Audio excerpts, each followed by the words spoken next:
It's Sunday, 3rd of April 2016. This is Sylvia Shivamurthy and you're listening to the newspaper reviews on www.athavan.com. Let's now have a look at the paper highlights in Sunday Times. The top highlight says, DPL costs slashed, envoys to work from Colombo. Sri Lankans are to be named envoys to countries where there is no diplomatic representation now, but they will be required to operate from an office in the Ministry of Foreign Affairs in Colombo. That is one of the measures the government will adopt under a restructuring program, Foreign Minister Mangala Samaraweera said yesterday. Those to be named, he told the Sunday Times, asked before leaving for Australia, would be persons with some financial ability. They would operate from an office in the Foreign Ministry and make at least 2 visits a year to the countries they were accredited to, he said. Minister Samaraweera said Prime Minister Ranil Wickremesinghe was in favour of the proposal. The same practice, he said, was followed in Singapore. For example, its High Commissioner to Sri Lanka is resident in Singapore.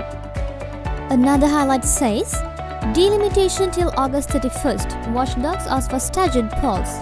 Amid a major controversy and protest over the delay in local council elections, the mandate of the committee dealing with the demarcation of boundaries of local council wards has been extended till August 31st, committee sources said.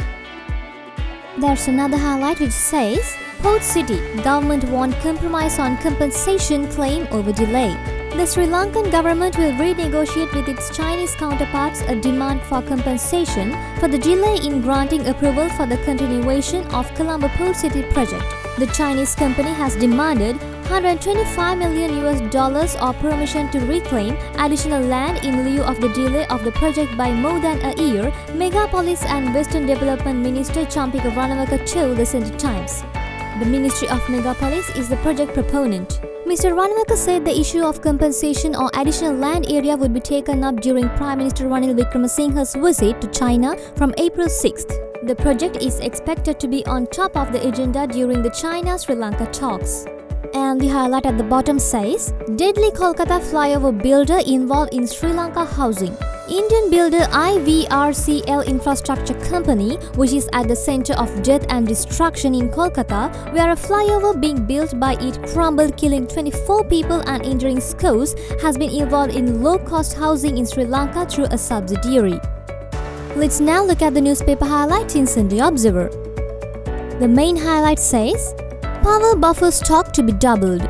The Ceylon Electricity Board is moving quickly to double the national buffer stock of electricity to 4,600 megawatts from 2,300 megawatts to provide uninterrupted supply even if there's a failure in the major power generation stations. The present buffer stock is 2,300 megawatts, but the recent demand surpassed it to 3,900 megawatts. Meanwhile, Prime Minister Ranil Wickremesinghe has directed the Ceylon Electricity Board to call for proposals for supply of electricity on a short-term basis through an international competitive bidding process. We need to build the capacity and immediately we will purchase 55 megawatts of emergency power for 3 months through a tender process, Dr. Suren Batagoda, Secretary to the Ministry of Power and Energy told the Sunday Observer. Another highlight says, largest heroin haul. Suspects to be arrested. Investigations are underway to arrest the suspect in connection with the heroin haul where over 100 kilograms of heroin were confiscated on the high seas according to the Sri Lankan Navy. The joint operation was coordinated by the Police Narcotics Bureau and the Sri Lankan Navy. This is believed to be the largest stock of narcotics seized so far by the Sri Lankan law enforcement agencies. Investigations revealed that the consignments has reached Sri Lankan waters through foreign vessels and were to be transferred to land by multi-day fishing trawlers in the guise of engaging in fishing. The highlight in the middle says, after CID grilling, Peerless urges full inquiry. A full inquiry needs to be conducted on the recent discovery of explosives and suicide vest found in Chavagacherry without simply dismissing the threat to national security, Professor G.L. Peerless told the Sunday Observer shortly after making a statement to the Criminal Investigation Department yesterday. And the highlight at the bottom says, Finance Ministry to repo to PM. Poor response from SOEs.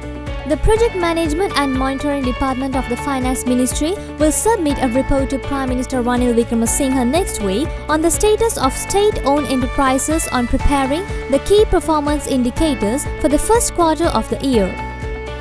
And now let's look at the paper highlights in Ceylon today. The main highlight says, 200 billion power brought from private sector. CEB audit reports missing.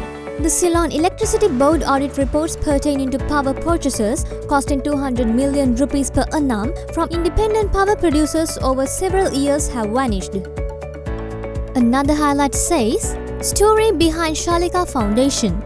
We have nothing to do with this heist, and for starters, we are not an NGO, we are a foundation, said a visibly annoyed Shalika Pereira, whose foundation Shelikof Foundation rose to notoriety over one of the largest cyber heists in history. There's another highlight which says, mystery deepens in track demolition. And the highlight at the middle says, God Katargama attracts Belgian devotees. Under the heading of Ceylon Politics, the highlight says, Badiuddin in another controversy. We brought you the paper highlights from today's newspapers and we'll get back to you with more news tomorrow. Thank you.